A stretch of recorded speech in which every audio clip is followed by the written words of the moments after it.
Boy, that's adding a lot of light. Maybe I should have brought my desk lamp out. Hey, y'all. I don't care. It's Rose.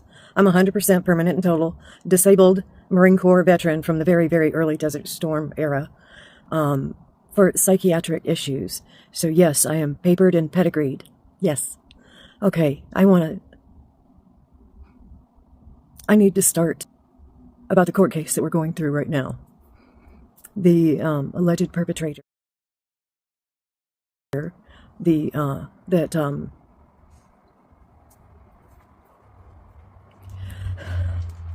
had my daughter at 14. And I think the first thing I'll tell you is I'm disappointed in the judicial system because I was told originally, as the mother of the victim, that I would be able to do a victim's impact statement. I'm really nervous. So hang in there with me, okay? The victim's impact statement that I'm not being allowed to read in court before he is sentenced, and then the judge makes up his mind. And my daughter has prepared an amazing victim's impact statement. So if I have to give up mine because it's making the DA's victim's advocate so angry, she told my daughter in a phone call after I submitted this in email to her to make sure it was okay and I wasn't saying anything wrong, and she didn't even call me back or email me back. No, she called and yelled at my daughter and said, "Tell your mother that if she insists on reading that victim's impact statement in court, I'm not going to even show up." Yeah, I do have some funky hair going on. Yeah, the purple had to be gone because I have to look conservative in court, even though I'm not speaking. But I can read this victim's impact statement to you. Because soon, May 7th, I'll be able to tell you everything. Once he's sentenced, it's not hearsay, it's not alleged, it's fact, and it's not liable. And I want to document the pain of what our families have endured. But I'm still grieving the loss of my daughter's childhood and her future mental health. So that was a really long intro into me reading this victim's impact statement. And let me see if I can maybe if I move the camera back a little bit, then I can open up my notebook, because I did make a copy for myself, one for the DA, one for the defense, and one for the judge. And they're all in here, like that. I'm going to set them off to the side because you don't need to hear all 4 copies. Just the one that I have attached in this little protective folder that I don't need. Boy, that casts a really weird light, doesn't it? Woo, look at that. With it, it's kind of like those things at the beach. Look at that. Okay. Boy, that's adding a lot of light. Maybe I should have brought my desk lamp out. I don't care. I just knew if I didn't get on this camera and start telling this story that I don't know how long my agoraphobia would keep me. Let's see if I can read this. Thank God for mandated reporters, or we wouldn't be here today. The deep, dark secret would have never come to light if it weren't for a mandated reporter that did her job.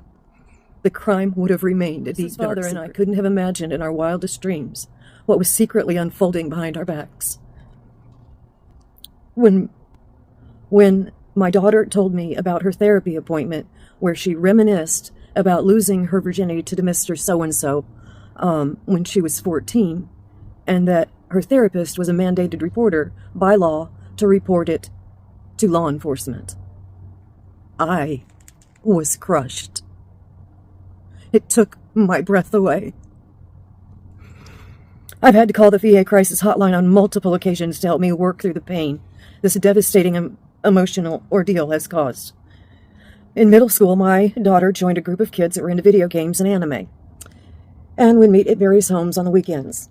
I was assured by other parents that Mr. So-and-so was a big brother mentor to the group, falsely putting my mind at ease. Mr. So-and-so groomed our entire family, to include her grandparents. He was always Johnny on the spot to come help, such as moving heavy furniture for my parents. My mother, who didn't like many people, was smitten with Mr. So-and-so. As a family, we grew to care for Mr. So-and-so deeply. We unfortunately trusted him. Mr. So-and-so took advantage of my daughter's naive immaturity. I don't care if she looked 18 She was 14. Mr. So-and-so has admitted to taking my daughter's virginity at 14. That was during interrogation. Stealing my daughter's childhood forever. Mr. So-and-so's actions have taken an unfathomable toll on my daughter's physical and mental health since the date she met Mr. So-and-so. My daughter has been under psychiatric care for depression, PTSD, nightmares, flashbacks, anxiety attacks, conversion disorder with drop seizures, where her brain shuts off like a light switch, which coincidentally began after she met Mr. So-and-so. This is a picture of my daughter on her first day of 8th grade at 13 years old, turning 14 on May 1st. Well, I was going to show a picture. Yes, she looks much older than 13 in this picture. It's genetics. But just because she looks 18, that doesn't give any 26-year-old man the right to take advantage of her. She didn't deserve this. She was too young to make adult decisions. When I suspected romantic chemistry between my daughter and Mr. So-and-so, I stood them both in my front living room and said, I forbid you two from dating to 17. Do you understand me? Both nodded yes. Little did I know, I had just pushed them into complete secrecy. Mr. So-and-so groomed my daughter to love him forever. He groomed her to continue having sex with him from 14 until he proposed to her when she was 18. And it was no matter what age-appropriate boy she was dating, because that's what I made the rule. Mr. So-and-so and my daughter continued having clandestine sex. The age-appropriate boys were simply a cover to keep their deep, dark secret. Now, after their engagement, my daughter and Mr. So-and-so moved into an apartment together. Then a different kind of nightmare began. Must have aged out for Mr. So-and-so because he was no longer attracted to her to the point of ED. My daughter would call me sobbing her heart out because she perceived Mr. So-and-so's inability to have relations with her meant he must not love her anymore.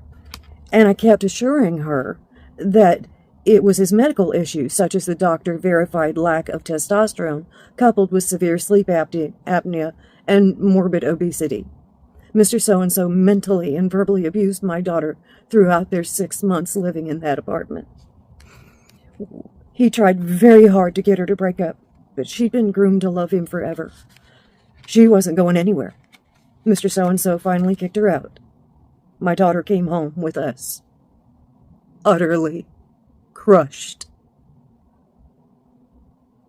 I thank God my daughter's alive, but I will forever grieve the loss of the daughter Mr. So-and-so stole from me. Her life that has been irreparably damaged by Mr. So-and-so's hands. My daughter's mental health issues are a life sentence. She will need therapy and medications the rest of her life. I hope not. This didn't have to happen. Mr. So-and-so did this.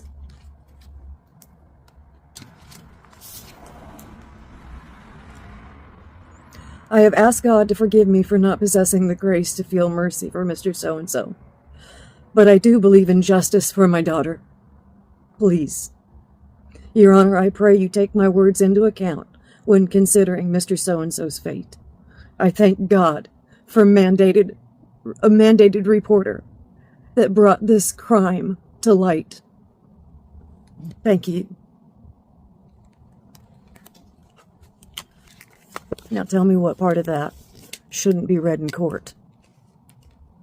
I think this statement might have made this go on longer. Like, the judge would be like, I didn't know these things. I want to see medical records. There's going to be another continuation. And it's okay. My daughter's victim's impact statement is wonderful. It's amazing. And she's being much stronger through this than I am. Okay, I think it's break time. Yes, I do. I love y'all. Hey, we shoot trolls at dawn, so Don't get in here and be nasty. This is a hard subject, and this is a hurting mama. So please, if you don't have anything kind to say, please don't leave it. I'm really putting myself out here to do this. I just ask everybody to be kind. All right, I love y'all. Good night.